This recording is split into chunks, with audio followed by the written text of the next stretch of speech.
బ్రహ్మాండంగా ఉపాధి పెరుగుతుంది, ఈ ప్రాంతం అభివృద్ధి చెందుతుందని చెప్పి వారిని ఒప్పించడం జరిగింది.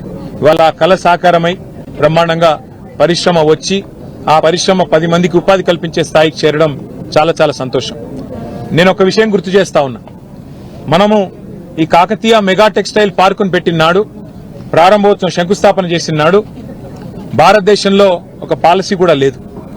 మనకు మీరు గమనిస్తే పక్కనే ఉండే శ్రీలంక, ఇటు పక్కనే ఉండే బంగ్లాదేశ్ ఇవాళ వస్త్రాల ఉత్పత్తిలో భారతదేశం కంటే ఎన్నో రెట్లు, భారతదేశం మొత్తం 4% మాత్రమే టెక్స్టైల్ ఉత్పత్తి అవుతుంటే ఇవాళ పక్కనే ఉండే శ్రీలంకలో 8%, అట్లాగే పక్కనే ఉండే బంగ్లాదేశ్ లో 7%, చైనాలో 34% ఇవాళ వస్త్రం ఉత్పత్తి అయితే ఉన్నది. టెక్స్టైల్ ఇండస్ట్రీ అక్కడ అంత బలంగా నిలదొక్కున్నది.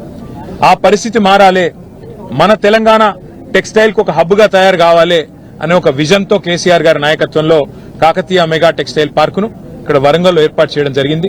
నాకు చాలా సంతోషంగా ఉంది. ఇవాళ మరి ఈ 2-3 పరిశ్రమలు ఆనాడు మనం తీసుకొచ్చినవి ఇవాళ ఇంకా తొందరగా ఉత్పత్తి పూర్తి చేసి మొత్తం పూర్తి స్థాయిలో మరి విస్తరిస్తే 30-40 వేల మందికి ఇక్కడనే ప్రత్యక్ష ఉపాధి అవకాశాలు, పరోక్షంగా దానికి రెట్టింపు దొరికే అవకాశం ఉంటుంది. పరిశ్రమ ఈ ప్రాంత రూపురేఖలే మార్చే అవకాశం కూడా ఉంటుంది. కాదు ఇంకా పనులు కొన్ని పెండింగ్ లో కనబడతా ఉన్నాయి, వాటిని పూర్తి చేయాలని చెప్పి నేను ప్రభుత్వాన్ని కూడా కోరుతా ఉన్నా. ఫ్లైఓవర్ ఆనాడు కేసీఆర్ ప్రభుత్వం మంజూరు చేసింది, ఆర్ఓబి మంజూరు చేసింది, దాన్ని పూర్తి చేయాలని చెప్పి కోరుతా ఉన్నా.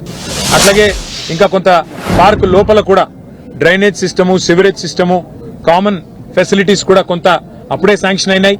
కానీ మరి ఈ 2 ఏళ్లు ఎందుకో మందకొడిగా నడుస్తున్నట్టున్నాయి, వాటిని కూడా పూర్తి చేయాలని చెప్పి కూడా నేను ప్రభుత్వానికి విజ్ఞప్తి చేస్తా ఉన్నా. ఎందుకంటే గవర్నమెంట్లు మారొచ్చు కాక, పార్టీలు ప్రభుత్వాలు మారుతుండొచ్చు కాక, కానీ రాష్ట్రం శాశ్వతం, రాష్ట్ర ప్రయోజనం శాశ్వతం. ఇట్లాంటి శాశ్వతంగా దీర్ఘకాలికంగా మరి ప్రజలకు ఉపాధి కలిగించే, ఉపాధి ప్రొవైడ్ చేసే ఈ కార్యక్రమాలు శాశ్వతం. కాబట్టి నేను రాష్ట్ర ప్రభుత్వాన్ని కోరుతా ఉన్నా, వరంగల్ జిల్లాకు, ఉమ్మడి వరంగల్ జిల్లాకు కేసీఆర్ గారు ఆనాడు ఇచ్చిన ఒక gift KMTP Kakatiya mega textile park, దీన్ని పూర్తి స్థాయిలో వినియోగంలోకి తీసుకొని రావాల్సిందిగా కాంగ్రెస్ ప్రభుత్వాన్ని కోరుతూ, దానికి మా పార్టీ తరఫున కూడా ప్రధాన ప్రతిపక్షంగా ఎప్పటికప్పుడు మా సహకారం కూడా అందిస్తామని చెప్పి తెలియజేస్తూ, స్థానిక ప్రజాప్రతినిధులు కూడా తప్పకుండా ఇందులో ఉపాధి అవకాశాల విషయంలో చొరవ తీసుకోవాలి.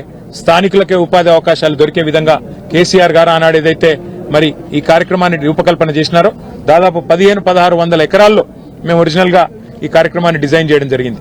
తదనంతరం కేంద్ర ప్రభుత్వం కూడా దీని నుండి స్ఫూర్తి పొంది కాకతీయ మెగా టెక్స్టైల్ పార్కు నుండి పిఎం మిత్ర అనే ఒక స్కీమ్ కూడా మనం 2017లో ఇక్కడ శంకుస్థాపన చేస్తే ఒక 4 ఏళ్ల తర్వాత పిఎం మిత్ర అనే కార్యక్రమం వాళ్ళు కూడా తీసుకొచ్చినారు.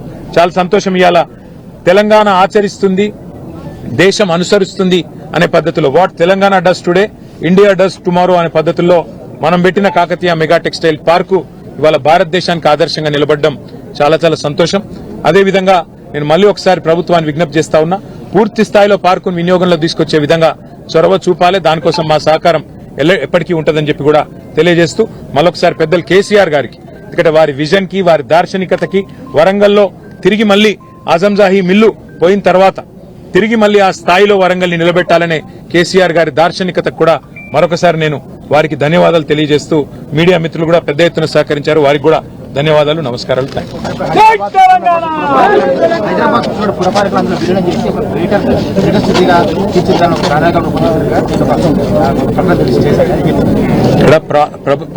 పరిస్థితి ఏంటి అంటే, కేసీఆర్ గారు ఉన్నప్పుడు 10 జిల్లాల తెలంగాణని 32 జిల్లాలుగా మార్చారు.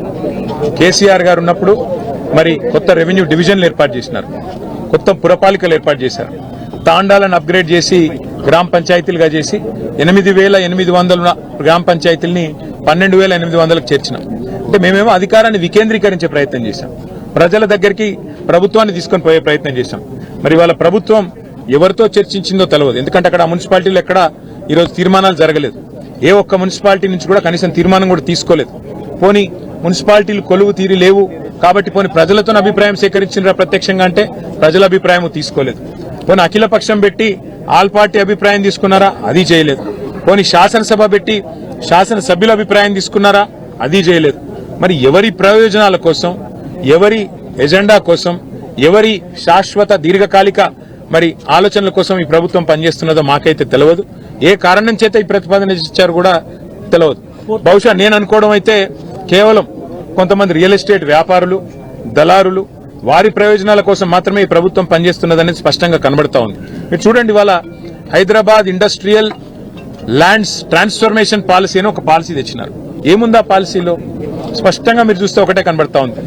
ఈ రోజు ఇక్కడ కాకతీయ మెగా టెక్స్టైల్ పార్కులో ఎట్లా అయితే ఆనాడు రైతులను ఒప్పించి మెప్పించి కడుపులో తలబెట్టి ల్యాండ్ తీసుకొని పరిశ్రమల కోసం ల్యాండ్ ఇచ్చినామో, గత ప్రభుత్వాలు కూడా అట్లాగే హైదరాబాద్ లో 9,300 ఎకరాలు 21 పారిశ్రామిక వాడల్లో ప్రజల దగ్గర నుంచి భూమిని సేకరించి పరిశ్రమలకు ఇచ్చారు.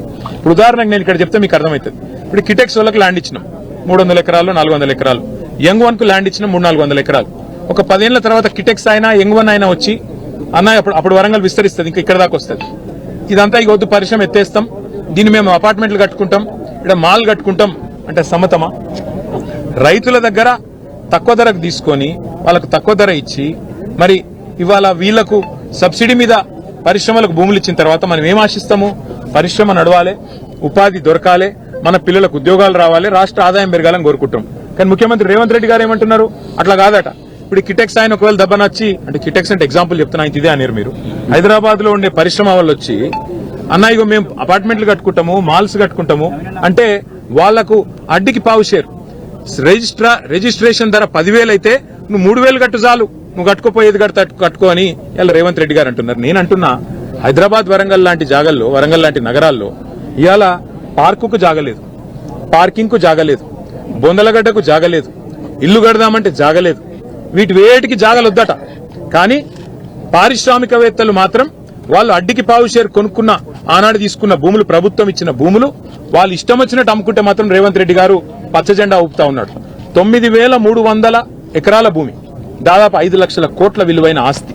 ఈ 5 లక్షల విలువైన కోట్ల ఆస్తిని ఇతర ప్రభుత్వాలు ఏం చేసినాయి? కేంద్రంలో ఉండే, మన దేశంలో ఉండే ఇతర రాష్ట్రాలు, బొంబాయిలో ఇట్లాగే మిల్స్ కు ల్యాండ్ ఇచ్చినారు. ఆ మిల్స్ కి ఇచ్చిన ల్యాండ్ ను మహారాష్ట్ర ప్రభుత్వం 50% వెనుకకు తీసుకొని అందులో ఇల్లు కడుతున్నది, అందులో ఇతరత్ర అవసరాలకు, ప్రజా అవసరాల కోసం వాడుతూ ఉన్నది. కానీ రేవంత్ రెడ్డి గారు మాత్రం ఆయన అన్నదమ్ముళ్ళు, ఆయన ఒక అవినీతి అనకొండ మాదిరిగా, ఆయన అనుమూల కాదు, ఆయన అవినీతి అనకొండ రేవంత్ రెడ్డి.